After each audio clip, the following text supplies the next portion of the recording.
Let me move to just the three areas, and I think it builds a little bit off of some of the discussions this morning that I think the next administration might want to take up in a much more strategic, linked up, comprehensive way. The first is the Sahel. And a number of panelists this morning talked about the vulnerabilities of the Sahel and the growing, enduring vulnerabilities in terms of climate change, demography, and security. I think the next administration is going to have to grapple with, what does a sustainable security, governance, development model look like in the Sahel? This is a place that is always going to be challenged simply because of its geography, because of its narrow economic base, because of its demography.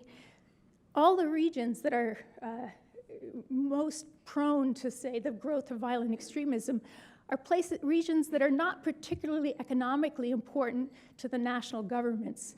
So there's never going to be a great incentive for these governments to invest huge resources in developing these economically marginal areas. And I think that is going to be a dilemma that we're going to have to grapple with over time.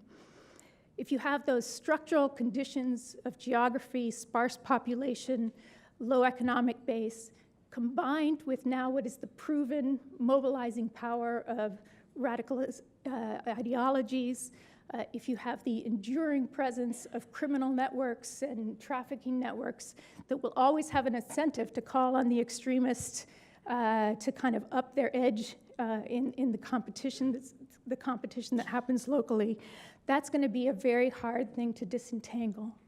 We often talk about development and governance are the way to solve this. That's going to be a very difficult thing to get in a sustained way in the Sahel. You do need a military response, and I think we've learned in the last years some of the things that have actually shown we've made progress, and that the region has made progress against some of these groups.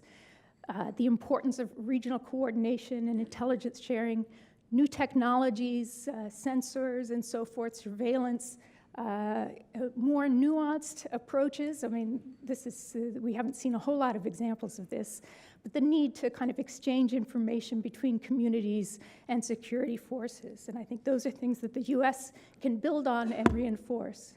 But you also need to think what comes next and how do you link that up into not just better development and better governance, but what are going to be the priority aims of that governance in the short to medium term, even as you build towards a much economic revitalization and so forth.